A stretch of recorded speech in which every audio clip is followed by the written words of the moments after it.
What's going on, YouTube? Welcome back to the Daily Endeavours for the 28th of May. I'm Jackson. It's a 15 steel set. As always, there will be timestamps in the description if you just want to skip through all the other stuff that you already know. If there's one you're just looking for assistance with. This set's pretty good. 4 items with provisioning, rotting undead foes, Tel Var Stones, 10 skills with active skill styles, and a guild daily quest.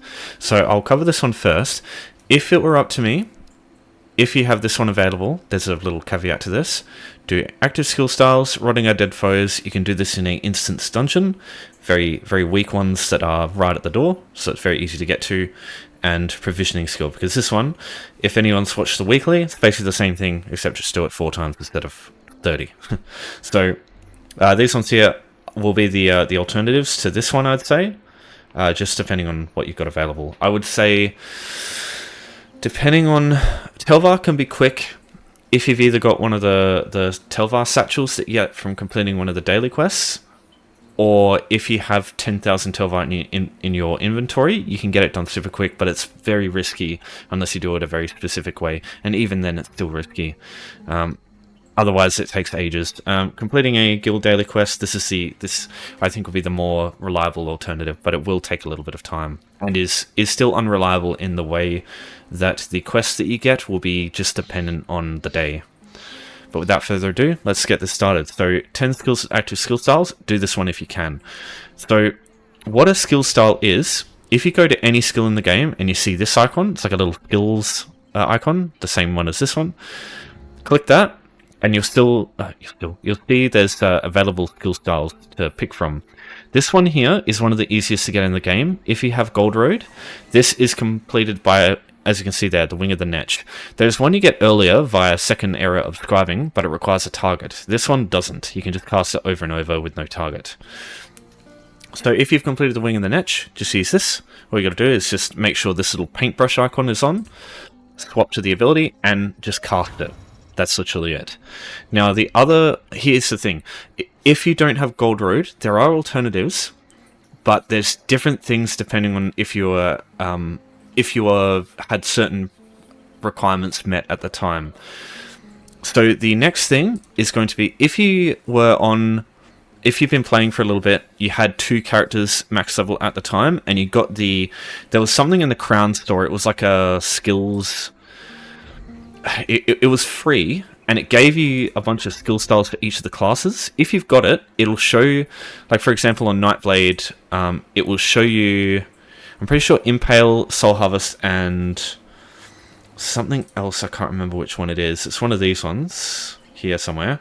Maybe in the Skull or something. I can't remember. But it will show you the same icon as what you see in Vigor if you've purchased that thing on the Crown Store when it was for free, because it's no longer available. So if you've got that, that's another thing you can use. Some classes will have ones that you can activate at will. Sorcerer, for example, their lightning form ability it's got like a red color from the Crown Store, and you can just activate that at will. Just make sure you're not nearby like enemies with the yellow outlines, because they will get dealt damage by lightning form. Yeah, things like that. Just depends on the class. I saw when I logged in, I saw an Arcanist literally just spamming beam, because beam is blue. Dragon Knights have they got Fire Breath, and you can make that blue, those sorts of things. But if you weren't available for that skill style stuff, then you might not be able to do that either. The next best bet, if you have 2,000 Seals of Endeavour, go to the Seals of Endeavour store, type in the word skill. And what that will do is it'll bring up the skill styles in the Endeavour store. Now, Verdant Green Vigor and Cinnabar Red Whirlwind are available right now. And what I would do, please consider spending 2,000 Seals of Endeavour on one of these if you don't have any skill styles. Because have you ever heard of the term speculate to accumulate? It's obviously not as fucking risky of an investment, but you invest 2,000 Seals now, and you permanently unlock the ability to complete this skill styles Endeavour whenever it comes up if you don't have any other alternatives. Believe me, this Endeavour, whenever it comes up, will usually be one of the easiest ones to do in the game, and I highly recommend you purchase one of these for 2,000 Endeavours. I think it is well worth it, personally. But yeah, it just depends. The next thing is through the Major, well, not Major Regarth, but the Pledge Masters. I believe Maj. I don't know if Galerian actually has the same ones. I should actually check. I've never actually had a look before. No, she does. Oh, he doesn't. Okay, sorry. You want to talk to Maj. You want to open up the store, and as you can see here, there are some skill styles that she has available. But these ones here, it's a little bit more... Well, I say a little bit more. It's a lot more painful. 20 keys for these, 40 keys for these. Now, regeneration is an easy one to cast, because regen is... You get this very quick through the restoration skill line. But it's 40 keys. It's a lot. Same with the Destruction Ultimate. But you don't want to be using this for the Endeavor, because casting 10 ultimates takes time. Your only real practical options are going to be... I personally think that Twin Slashes is one of the easiest to use, or Snipe, because these are the first skills in the respective skill lines. Basically, if you kill an enemy with dual wield or bow here, you'll get access to these skills and you can use them. Cleave and Momentum are two-handed ones. Cleave is available at, I think, level 20? Hang on, let me have a look. I don't think I have leveled up. Shit. Let's see. Nope. Oh yeah, here we go. It'll be two-handed rank 14 that you'll unlock that. That does take a little bit of investment of time, I guess I should say, and it will take some keys. This is going to be quite a few. So each normal dungeon gives you one Undaunted key. Now I should point out the Guild Daily Quests, unfortunately, pledges don't count. It's fucking bullshit, and I hope at some point they change that, because it sucks. Because pledges would be so good for being able to do the guild dailies. Sometimes, not always. But yeah, so unfortunately they don't work. So do this for the sake of getting one of these and just leaving it. Now, these two, the advantage of these compared to these two is you don't need a target for these. These are activatable at any time, whereas you need to have someone in front of you that you can hit. Now, it's obviously not a big deal if you have a guild hall, because they'll just have a target dummy, you just go and attack one of those. But for the sake of convenience, these are definitely going to be better. The only thing is, yeah, this one requires level 14 in two-handed. This requires a really high level. I think it's 38 in two-handed to get Momentum. But Momentum is really easy to use too, because it's just, you don't need a target, it doesn't deal damage, it just all this does is gives you major brutality. So you can just cast it over and over, and it's easy. But yeah, these require lots of keys. But once you have any of those, just one. It doesn't matter which one you've got, as long as you just got one. Just one. That's all you need. So whether you get the green vigor or the blue vigor or whatever the hell you've got available, you can just do this one, and you literally just cast it over and over and over and over again until you complete the Endeavor. That's all there is to it. Alright, while I'm here, I'll just discuss Guild Daily Quests. As I said, this should be your alternative to if you don't have any skill styles and you don't have 2,000 Endeavors. As soon as you get 2,000 and you don't have any skill styles, please, again, I do recommend you buy that, because I think it's worth it. But if not, there's 5 guild dailies you have available to you. They are this guy here, Bulgril, the Undaunted Delve Daily, which still confuses me even more. So why does this guy, his daily works and these don't? I've tested it, pledges don't actually work. It's fucking bizarre. Anyway, so this guy works. Whatever quest he gives you, it's always a delve. You'll have to collect some items, and you'll have to kill the boss of the delve. I don't like these ones very much, because odds are, when you get there, if other people have the same stuff going on, trying to do guild daily quest, these bosses are usually going to be dead. Not always, but the issue is it's not an instance area. So if you go in there and someone's killed the boss, you have to wait for them to respawn. In very rare circumstances, the boss will respawn when you get to them, but I don't know how, I don't know how to replicate that. I've never been able to. Sometimes it works for me, sometimes it doesn't. I don't know why, but yeah, it's just the way they go. Now, I do prefer the Madness quest and the Anchors from the Harbour, the Dark Anchors quest, which are the... No, fuck off, please. Where was I? Here. So, the Mage's Guild Daily, which you can get from here in Deshant, and then the Fighter's Guild Daily, which you can get here. Now, you can get these from Gratwood or from Stormhaven as well, but I just prefer this place as the one I use. Stormhaven's not too bad, but I really like Deshant more than both, because one, you've got a house very cheap house. You can buy this for like 10 grand. And what you can do is when you're finished doing the guild daily and you want to come back and hand it in, you can travel to this house here, and then you can just travel through, and it's quick to get back, because when you're in the middle of the dungeon, you don't want to have to run all the way back out.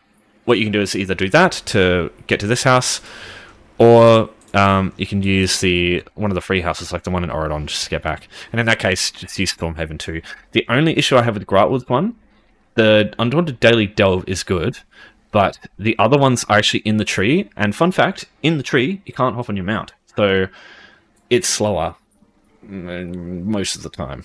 So I don't really like that one. Now, the other two options for guild dailies is going to be related to DLCs. There's the Thieves Guild. Why is this thing still... Fuck off. I don't care. Sorry, I'm talking about the thing there. Wherever it's telling me to go. So the Thieves Guild, you've got heists. These also count. These are pretty good, because you don't get a bounty, unlike Black Sacraments, which you do.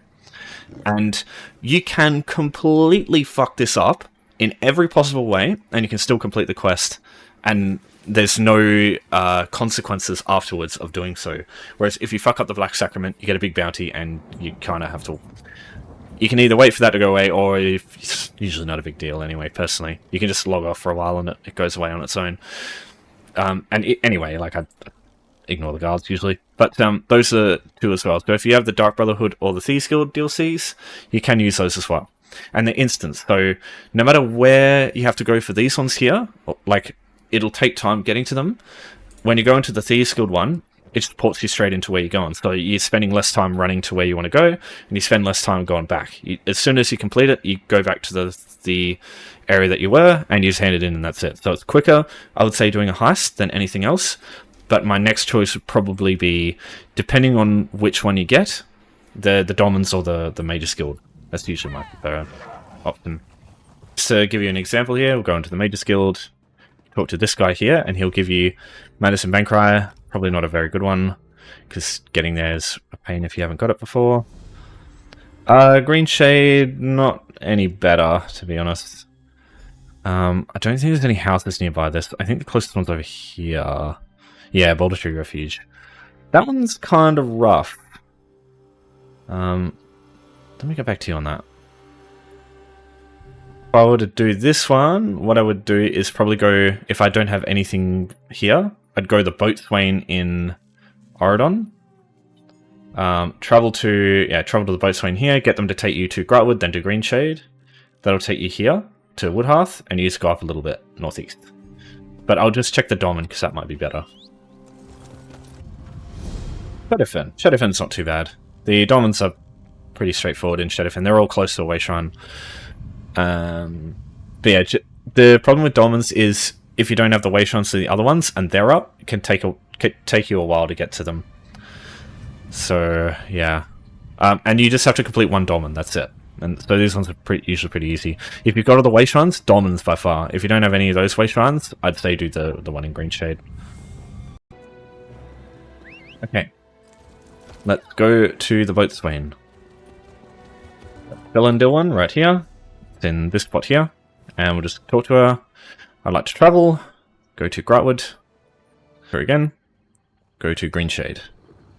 Some are going to be easier to get to than others. For example, if you end up getting the Lion's Den in the Rift, it seems on paper like it would be a pain in the ass, but there's actually a house here you can travel to via home tours. So what I suggest you do is if you're going to do one of these, do the public dungeon one most likely, or the Domin one might be good sometimes, because home tours, right? So what you can do is you can go to home tours, go to browse homes. I find this to be a little more reliable. Go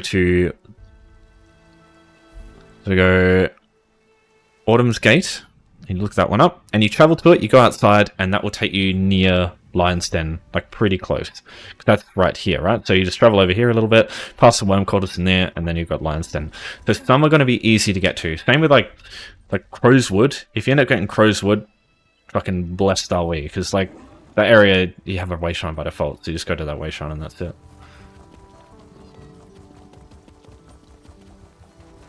So the reason I like this place so much is because the thing that you need to pick up, or you need to do, is literally just find a chest and loot it. And the chest is instanced, So what that means is, no matter what's going on with other players in the dungeon, no matter how many players go to that place and get that chest, it will not affect your ability to get that chest.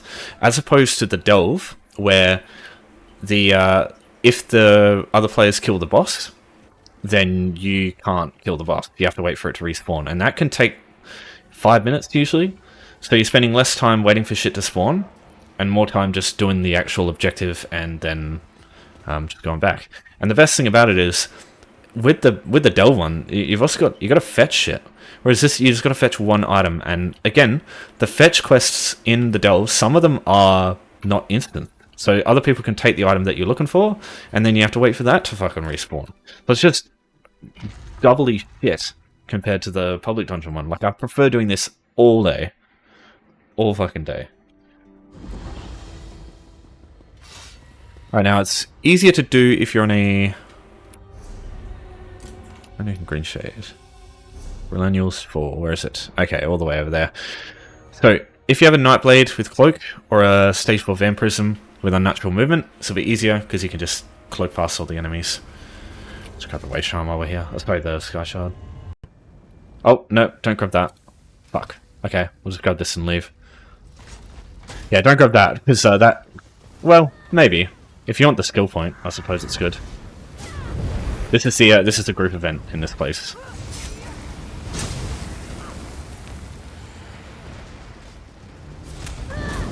Unfortunately, no rotting undead in here. So, though some of the guild dailies will probably get you to go to places with rotting undead in them, so that might be good. There, we got our item. So, as I said before, I've got this house. If you don't, just use the free ones, I'd say. And use the way shrines near them. But yeah, I just usually do this to get there. So just send this one in. You get a coffer that can have a script in it. So some of these can be quite helpful. So yeah, if you get the Dolmen or the Mage Skilled one, I mean the Delve one gives you one too. All these give you a script. So that can be quite helpful actually. And you get a bunch of other stuff. Got some platinum dust, which is good, something to sell. You know, a couple of things. So you do get a little bit of a bonus there.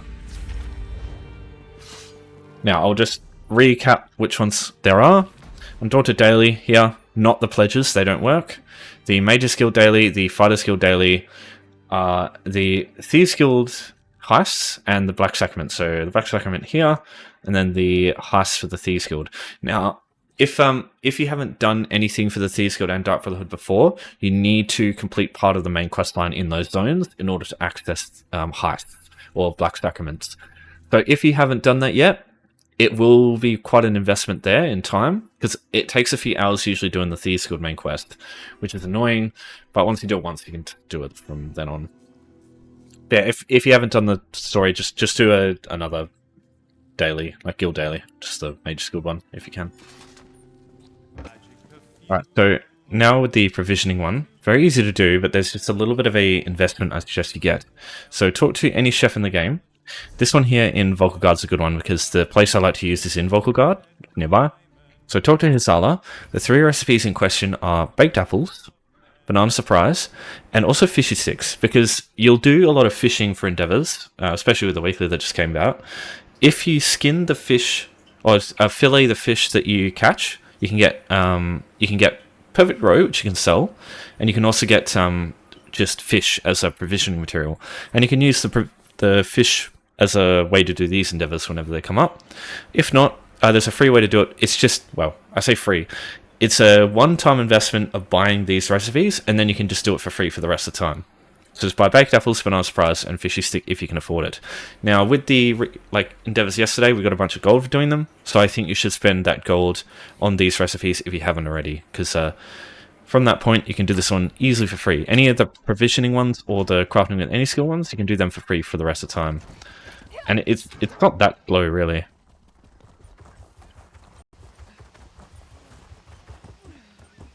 This is the area you want to come to once you've got the recipes right here.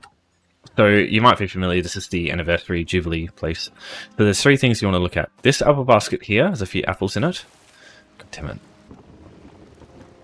This apple basket here also usually has apples in it. Some of these will just be empty sometimes. Don't worry, that's just normal. Sometimes the coffer containers just don't have things. This tray will have 2 bananas usually, or 3 bananas, sorry, and 2 apples usually. As you can see, 1 apple's not here. Just grab everything from the tray. There we go. And so that will usually be enough. If there's not enough here, you can either... What I'd like to do is, like, if you're really unlucky, then there's only like 3 items that you found.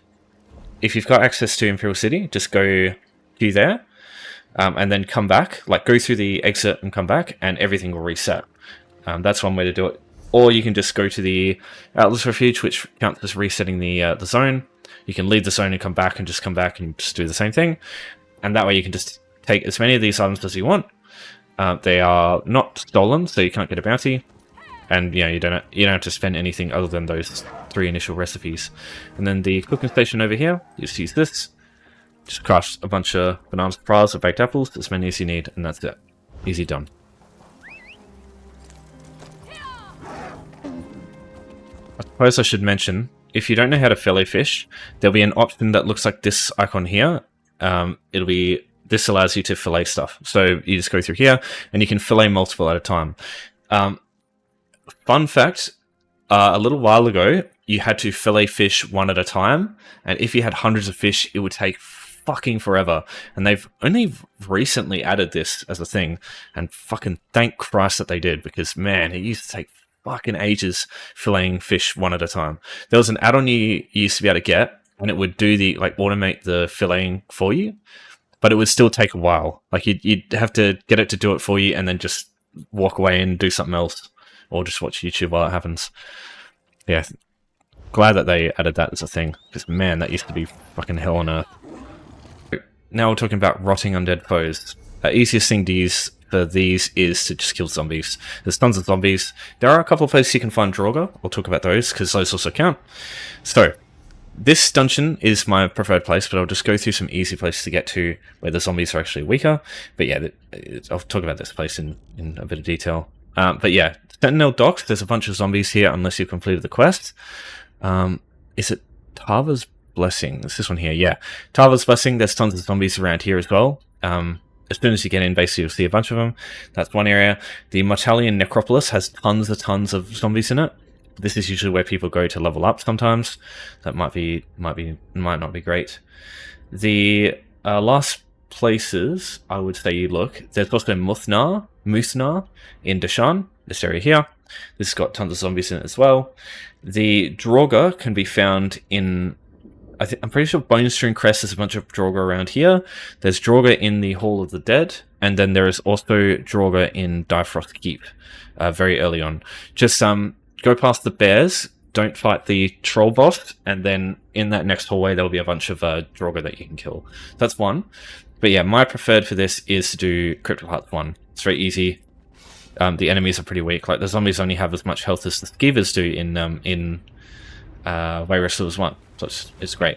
Now, you don't have to fight these guys. This is a big group of enemies. There's actually a smaller group of just zombies over here that you can kill, and this is more than enough. Just kill this group instead. It's just like a couple of skeevers in Wayrest Sewers 1. That's it. And then either you can just leave and go back to the wayshrine that you ported in from, or you can just travel out the 3 houses. Yeah, you just come through here, and that will take you straight back out. And yeah, straight to the wayshrine so you can continue on. So yeah, instance places are great because, as I said before, with the instance chest in the public dungeon, those zombies will always be, unless you've just done that dungeon and you're waiting for it to reset, those zombies, no other player will be able to like kill them and stop you from doing that as quick as possible. So yeah, I'd prefer using that. So if you want to get there for the first time, if you haven't unlocked Cryptic Hearts before, there is a house that's just next door. It's right here. I just have to remember what it's called. I think it's Wraithhome. I go all the way down to the bottom. Yeah, this one here, Wraithhome. So all you do is travel to this house. Okay, so just leave the home. And as soon as you come out here, just walk down here, and you can see Cryptic Hearts from this this area up here. So you just go down this road here, and that'll lead you to Crypt of Hearts. And once you've unlocked it, you can travel to it from any way shrine for free. So it's just, yeah, really good. Now, I should mention, lastly, you can use dolmens as well. Yeah, boy. Okay.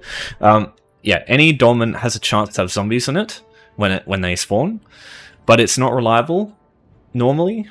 But if you don't have skill styles and you're going to do a dolmen daily, if you found a good one to do, the dolmen may have zombies. So that could be another good option there, but it's unreliable. Like, sometimes it'll work, sometimes it won't. Places like Infinite Archives sometimes have zombies, but again, unreliable. So just use Crypt of Hearts 1, I think. That's the best way. But yeah, definitely, if you're going to do your dolmen daily for that daily quest endeavor, then check if that ends up giving you zombies. It could do. Alright, last one. I'll talk very briefly about Tel Var Stones. This is like the least reliable option. It is possible, though, to do this redonkulously quickly, but it's very specific. So you're going to want... The only way I would do this is two ways. So if you've got a Tel Var satchel from completing one of the daily quests that you get from going into one of the districts, into the towers that you spawn in, those give you 200 Tel Var. That's enough for completing this endeavor straight away. So if you got one of those, you can just, bam, do that straight away. Off you go. The other way is to use Tel Var modifiers to absolutely stack the amount of Tel Vars that you get from killing a single enemy. So I'll go through that. So firstly, you want to go to the bank, and you want to pull out all the Tel Var stones that you have. In this case, I've got 20,000. So, you don't pull out all of the ones you have. Pull out 10,000. And what that'll do is it'll send your Tel Var multiplier to 4. So now, everything that you kill will give you 4 times as many Tel Var. Next, you want to look at the map. Now, right now, it sucks because they're all Daggerfall. But if these districts are owned by your faction, you get a capture bonus of 33% per district. So at maximum, it's approximately 200%. Is that right? Yeah. So 200% plus the 400% from the max Tel Var multiplier, you get a staggering 6 times more Tel Var from enemies.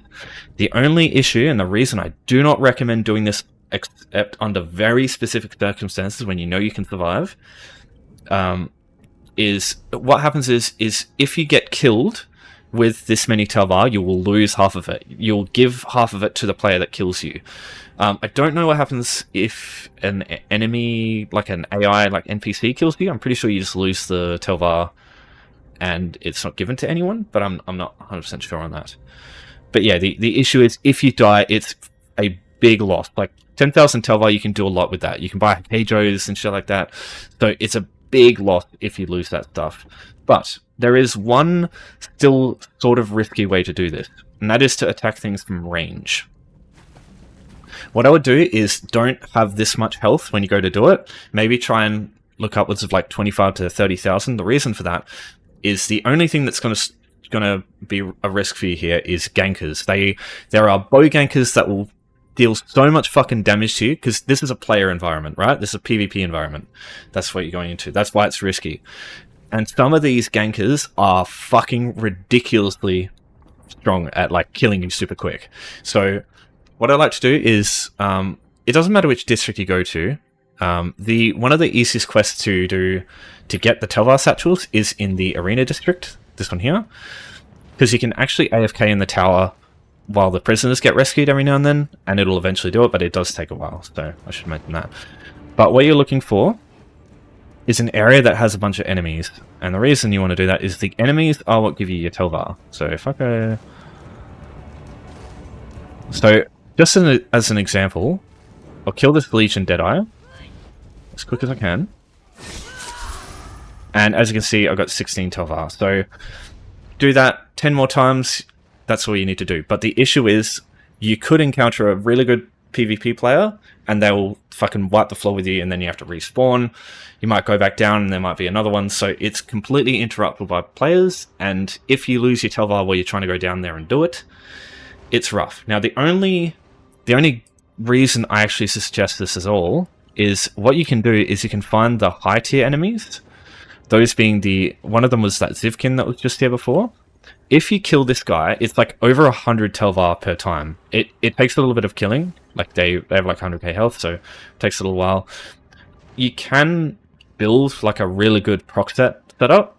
On NA, I've got my characters with, they've got 3 sets. So I use Shattered Fate. I use 5 pieces of this, and then I use Way of Fire, but I need to change that because they've nerfed this. I mean, it's not terrible now, but it deals damage with a light attack to apply it, whereas it used to be a weapon ability. So I'd hit enemies with snipe, it'd do tons of damage, kill them instantly usually. That way I wouldn't need to stay in the spot and maybe get ganked by someone on the tower. But I do not recommend going down there at any point, because if you do, it's way fucking harder to get back up unless you do something specific, and I'll show you what it is. So, if you go down there, you're like, oh shit, I'm in trouble now. Because that's where players can kill you. If you're up here, usually you're safe, because you can just use line of sight to like stop them from attacking you. But down there, you are not safe. So, what I'd advise is go into a corner, hidden, go stealth, go to Alliance War, go to the campaigns in Cyrodiil, and enter the campaign and do that. Because what that'll do is it will pull you out of Imperial City, and you'll get taken straight out into the safe zones in Cyrodiil. And what that means is you spawn pretty much right next to the Wayshrine, and then you can just port out, or you can go back to Imperial City if you want to. So that way you're basically preventing yourself from needing to go through the all the way back to the safe zone, because otherwise, your only other option when you get down there is there's these sewer entrances. You need to go down into the sewers. You need to go all the way through the sewers, basically, to get to your safe zone. And there are lots of Daedra, there are lots of players usually running around. So the odds of you getting back are, unless you like really know what you're doing, are quite... It's risky. I wouldn't do it. I'll just do this instead. It's kind of cheating, but ain't nobody got time for that. So that's everything. So if you got any questions, as always, just let me know. Put them in the comments. But that daily's done. So thanks to everyone for watching. Thanks for your support as always. I will see you next time. And take care.